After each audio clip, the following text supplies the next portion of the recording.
याची जर माहिती आम्हाला जर असती तर आम्ही असं करूच नाही दिलं असतं. हे काहीच माहीत नाही आम्हाला आहे का नाही म्हणून. ह्या नंतर हा प्रश्न झाल्यानंतर, ह्या घटना घडल्यानंतर मग माहिती पडलं आम्हाला. काही असं होऊ शकते, काही नाही असं होऊ शकते. असं तर करू शकत नाही सर. कोणाच्या याच्यात येऊन जर केलं असेल तर काही सांगता येत नाही सर. याच्याबद्दल काहीच माहिती नाही आम्हाला आणि आम्ही त्याला ओळखत बी नाही. हे नंतरच माहीत झालं की हे असं असं आहे बामुनीचं, ह्याच्यासोबत असं आहे म्हणून नंतर माहीत झालं आम्हाला. केव्हा हे हा प्रकरण घडलं त्यानंतर तेही नाही माहीत आम्हाला. तो कुठं राहत होता, कुठं अतिक्रमण करा हे बी माहीत नाही सर आम्हाला. नाही सर, माहितीच नाही याच्याबद्दल. आणि ती क्लिप वगैरे असं मोबाईलचं काही मला समजत नाही खरी गोष्ट म्हणजे. नाही नाही नाही, घर सोडून कुठंच नाही जायचं, घरीच राहायचं. त्याचा व्यवसाय काय?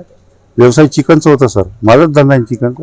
माझ्याच दुकानावरच राहा आणि ठेकेदारी वगैरे करतो आम्ही पुन्हा. ते सुरुवातीला पहिले आमचे जे धंदे होते सर ते त्यावेळेले करे, पण त्याच्यानंतर हा बंदीचा ज्या वेळेला हे आला तेव्हापासून त्यांना बंद करून दिले होते सर. तर त्यांना काय म्हणावं, त्यांना ते निवेदन दिल्यानंतर सगळे ते लोक आले आणि त्यांनी ते फोडफाड केलं.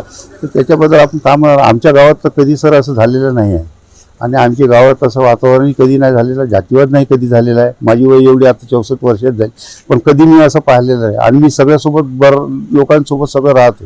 जातीभेद असं काही मी हे करत नाही आमच्या इथं कधी. आणि असं कधी घडलंही नाही का जातीभेद आमच्या गावात कधी झालं म्हणून. आता त्यांनी तपास करून पाहाल, त्याच्याबद्दल आपण कसं म्हणणार, त्यांच्यात आहे तो तपास.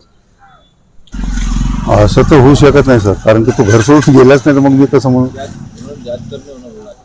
त्यांनी लागण तर ते पाहावं, त्यांनी केलं पाहिजे. ते त्याच्यातला भाग नाही सर. मी भरीच त्याचं वडील, पण त्यांनी ते पाहिलं पाहिजे, चौकशी केली पाहिजे, माहिती घेतली पाहिजे. अशातलं काही हे नाही सर.